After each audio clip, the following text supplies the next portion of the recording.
Instagram, comment allez-vous aujourd'hui? Bienvenue à mon 300e jour d'interview de femmes merveilleuses. Je suis ravie de vous accueillir.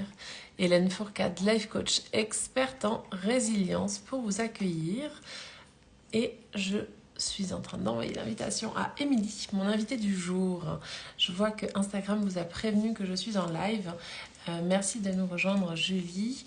Je viens d'envoyer l'invitation donc à Émilie, mon invitée de ce jour, de ce 300e live sur 365 jours. Donc il me reste 65 jours encore. Et aujourd'hui, on va parler d'elle, de qui elle est, de qu'est-ce qu'elle fait et de comment elle est là. Voilà. Coucou Émilie, coucou Delphine. Je crois que vous êtes en train d'arriver. Émilie, je viens de t'envoyer. Yes, tu es là. Bonjour Hélène. Coucou. 300 live, bravo.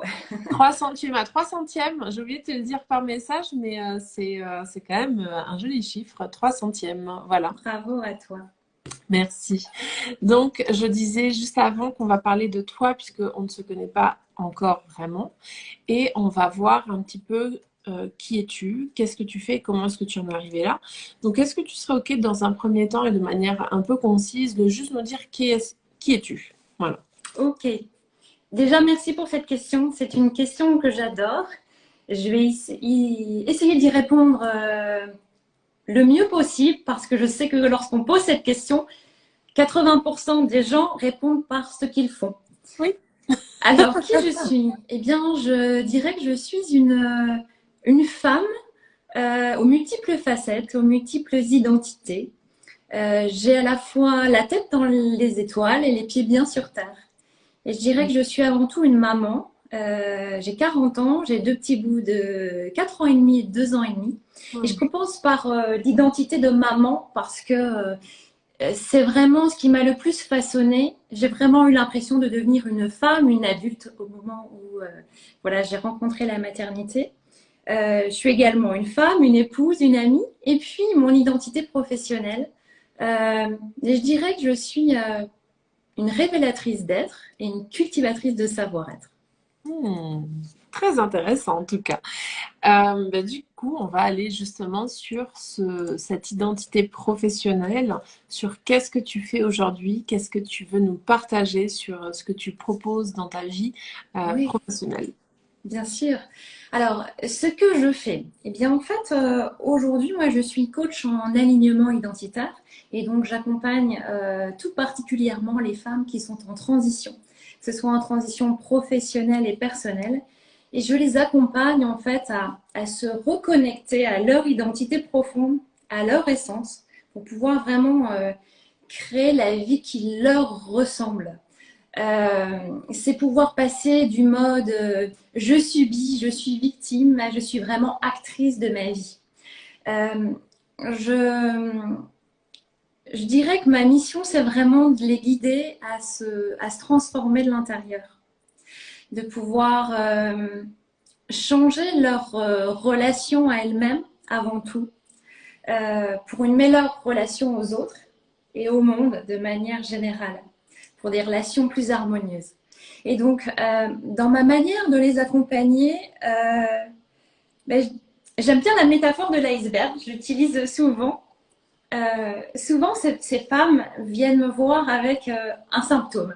Et donc, c'est la phase émergée de l'iceberg.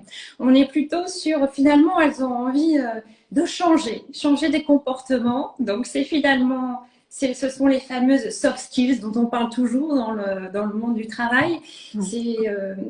Et puis, donc, elles viennent me voir soit pour une dimension professionnelle, elles me disent, ben voilà, je me sens plus à ma place, j'ai envie d'autre chose, mais je ne sais pas quoi, je ne sais pas comment. Alors, pour ces femmes qui ont envie de se reconvertir ou tout simplement faire le point professionnellement, eh bien, je les accompagne d'abord à enlever ce côté le comment et le quoi, mais avant tout de se concentrer sur le qui elles sont en fait, quelle identité professionnelle elles ont adoptée jusqu'ici et qui elles veulent être demain finalement et qui elles sont vraiment au fond d'elles-mêmes. Donc, pour reprendre cette métaphore de l'iceberg, je dirais qu'elles viennent, donc je parlais là d'identité professionnelle, elles viennent aussi souvent avec des problématiques de relations qui ne sont pas harmonieuses. Ce sont des femmes qui s'oublient beaucoup, qui ont beaucoup donné aux autres et qui finalement ne savent plus qui elles sont. Elles sont souvent complètement déconnectées d'elles-mêmes.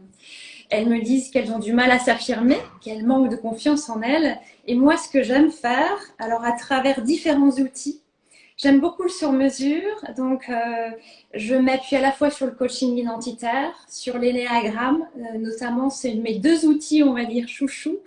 Mais mes outils sont au service de la personne que j'accompagne. Et donc, je les accompagne en fait à aller puiser dans cette partie d'être, en fait, reconnecter qui elles sont vraiment. Finalement, notre identité, à mon sens, peut changer. Notre identité profonde, c'est qui nous sommes vraiment.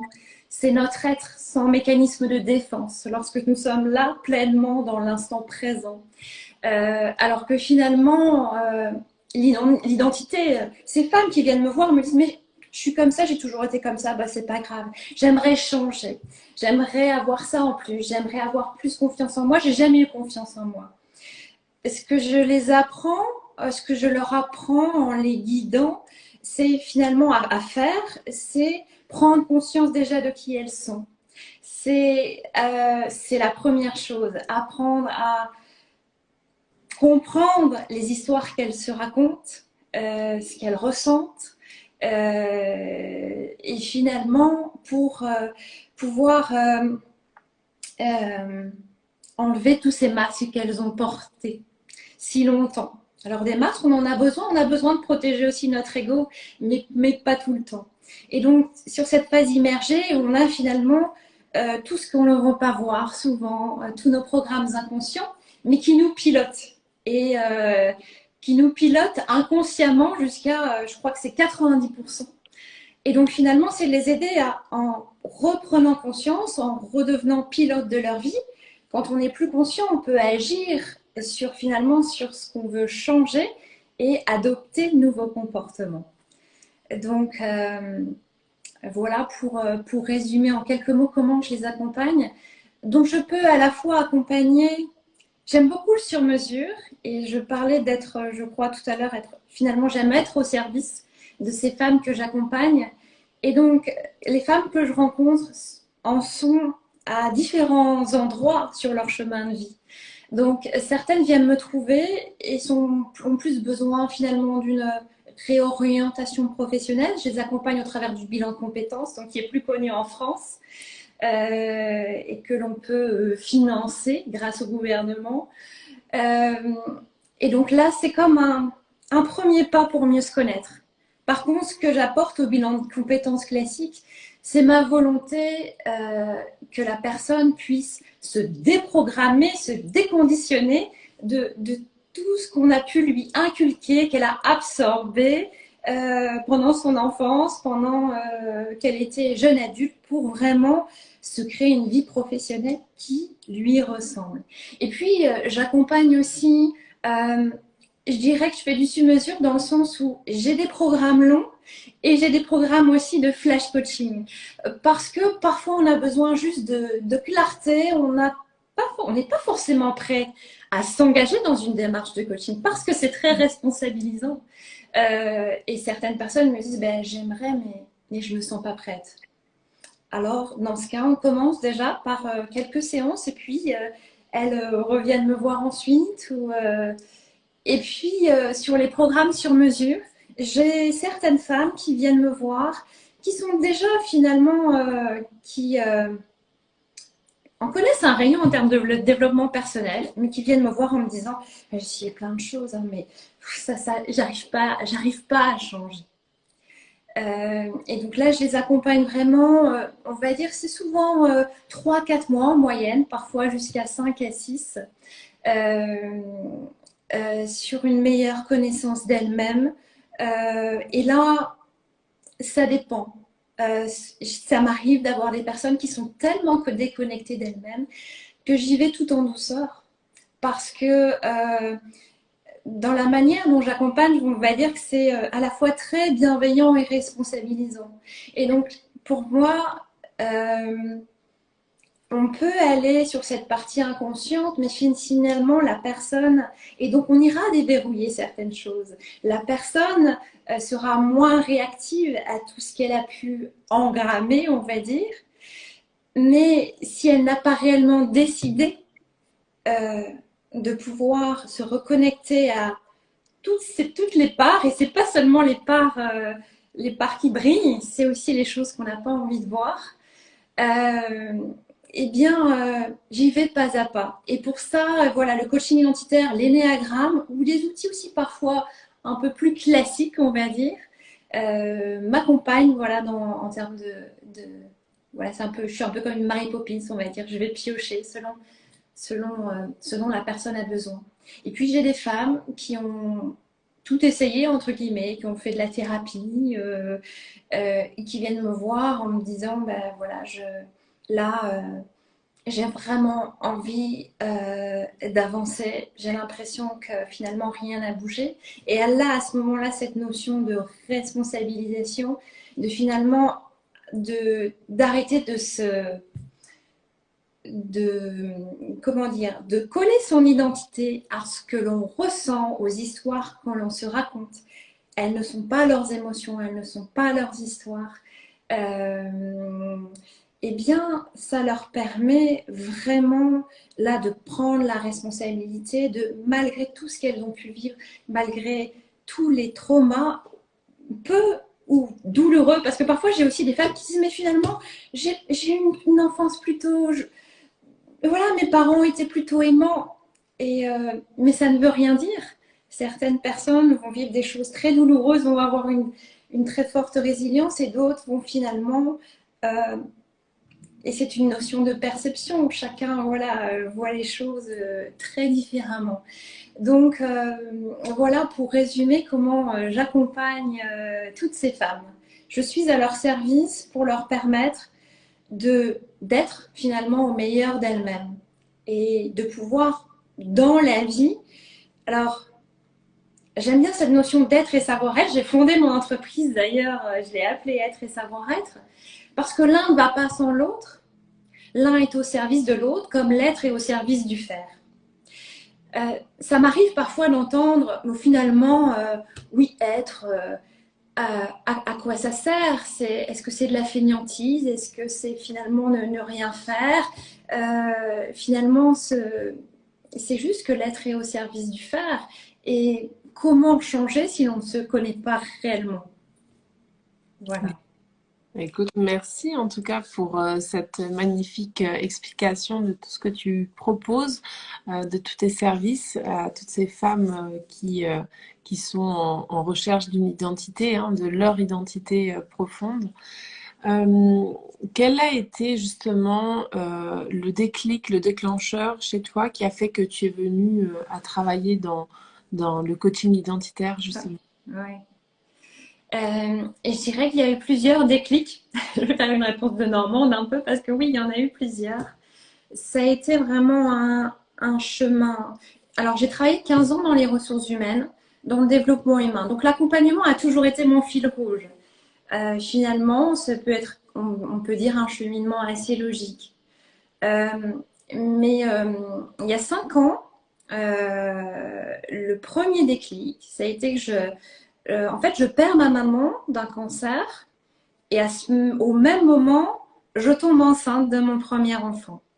Et là, ça a été vraiment des premiers déclics où je me suis dit, Émilie, tu sais que tu as au fond de toi cette notion d'aller plus loin en termes d'accompagnement. Peut-être un jour, tu seras entrepreneur, mais que tu le voyais dans un second temps. Et finalement, remise en question en me disant, mais finalement, qu'est-ce que j'ai envie d'apporter sur cette terre, quelle maman j'ai envie d'être. Et donc, ça a été un premier cheminement. Je me suis formée en coaching plutôt, on va dire, professionnel. J'ai commencé à accompagner alors des femmes, des hommes, mais surtout des femmes. Mais j'avais envie d'aller beaucoup plus en profondeur. Et puis, après avoir travaillé 15 ans en entreprise, confrontée à on va dire, aux maux psychiques et physiques de toutes les personnes, de tous les collaborateurs que j'ai pu accompagner, euh, j'ai eu envie d'aller plus loin. Et dans mes accompagnements, c'est comme s'il me manquait quelque chose. Finalement, j'avais l'impression de rester en surface, dans cette phase émergée de l'iceberg. Et puis, dans mon parcours de vie, en 2021, je rencontre en fait par hasard Audrey Simon et Hélène Notable qui ont fondé l'école du coaching identitaire. Et là, ça a été un vrai changement de paradigme pour moi.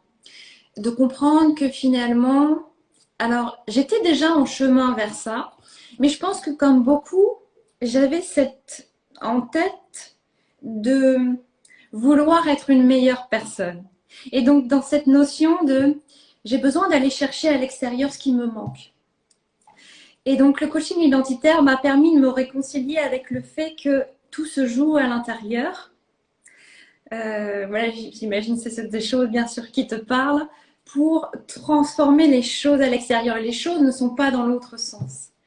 Et ça a vraiment été vraiment un changement de paradigme complet pour moi. De me dire que finalement, c'est comme si j'étais une boule à facettes et qu'il ne me manque rien. Il ne me... D'ailleurs, on le voit souvent chez les enfants, hein, avant, et très souvent, beaucoup plus, bien évidemment, avant 7 ans, parce que tout se joue à ce moment-là. Mais quand ils sont peu conditionnés, ils sont vraiment dans leur identité profonde, à mon sens. Et donc, ça a vraiment été un changement dans le sens où finalement, cette boule à facettes, j'ai compris que je n'avais rien à ajouter, que finalement, c'était des couches que je devais enlever. Et c'est ça que j'aime pouvoir transmettre aux personnes que j'accompagne. Dans un monde finalement où tout change et dans un monde tellement volatile que on s'épuise. Je vois des femmes, des hommes qui ne font que s'épuiser, qui sont beaucoup finalement dans la force d'essayer de lutter pour pouvoir être plus serein. Alors que le mouvement est inverse et finalement, moins on résiste, plus on accepte qui l'on est dans son entièreté. Et donc, ça veut dire bien évidemment aller regarder, accepter certaines choses que l'on ne veut pas voir, ou toutes ces choses qui nous mettent en allergie chez les autres et qui en fait sont chez nous. Voilà vraiment ce qui a changé pour moi. Et puis en entreprise, qui était aussi un dernier déclic, c'est que finalement, j'ai toujours eu le sentiment, alors tout se passait bien, hein, j'avais une belle carrière professionnelle, une vie, voilà, une belle vie, on va dire, de manière générale. Mais où finalement, j'étais tout le temps, j'étais en constante suradaptation depuis mon enfance. Le fameux syndrome de la bonne élève, on va dire un peu, avec... je me suradaptais tellement qu'à un moment, je me suis dit, Émilie, est-ce que tu sais vraiment encore qui tu es? Est-ce que tu prends vraiment plaisir? Est-ce que tu ne t'oublies pas? Qui es-tu en fait dans ce que tu donnes aux autres? Ne t'oublie pas. Et donc en fait, ça s'est fait aussi ce changement vers l'entrepreneuriat. C'est fait à un moment où finalement j'avais envie d'évoluer professionnellement et j'avais deux choix. Soit le choix de me dire, tu vas dans un autre environnement euh, pour, euh, pour une mobilité, sur autre chose. Mais mon fort intérieur, voilà, je me disais, non, Émilie, là, tu as vraiment envie de te mettre, tu as besoin d'un gros coup de pied aux fesses, un gros challenge. Et même s'il y a beaucoup d'inconnus, tu en sortiras grandi quoi qu'il arrive.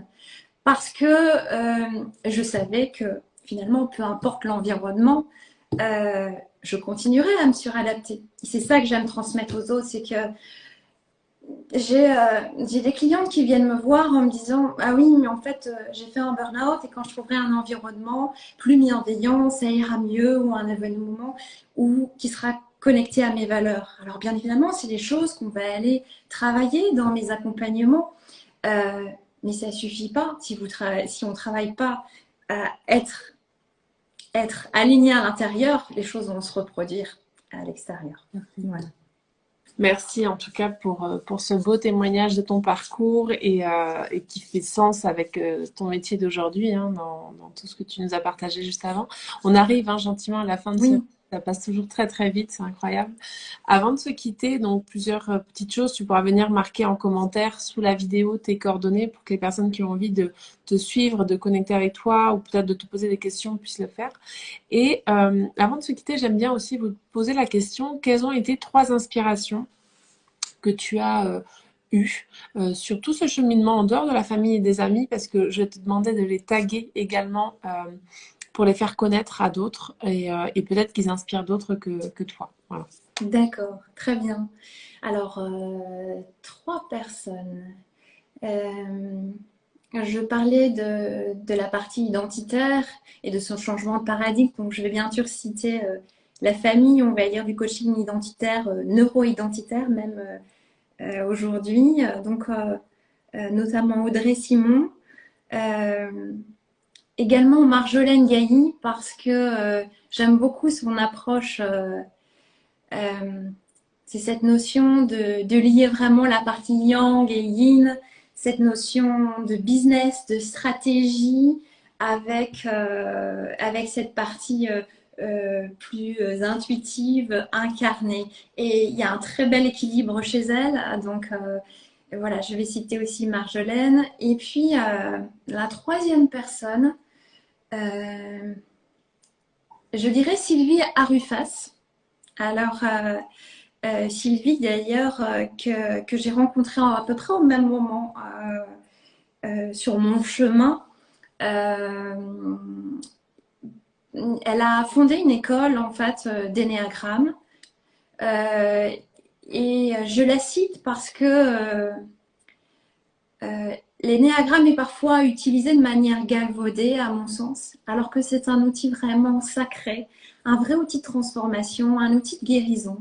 Et elle m'inspire beaucoup par rapport à cela. Et dans mes accompagnements, aussi, ça me permet à chaque fois de revenir à finalement, mais qui est la personne, quelle est sa personnalité profonde. Et l'énéagramme me permet de ne pas, par exemple, pousser une personne la mettre encore plus en situation de stress si, par exemple, je sens que dans ce qu'on appelle son énéatype, elle est en phase de dépression. Et sans connaître cet outil, parfois, on peut prendre ce risque-là. Donc, voilà, les 3 personnes auxquelles je pense. Eh ben, écoute, je te remercie infiniment. Je te demanderai de les noter également en commentaire pour qu'on puisse aller voir qui elles sont. C'est super, super que tu nous aies partagé ces 3 personnes. Merci du fond du cœur, Émilie. Merci à toi. Un grand merci, Hélène. Merci à ceux qui étaient présents aujourd'hui, à ceux qui repasseront en replay, parce qu'il y en a également. Et je vais vous souhaiter une belle journée.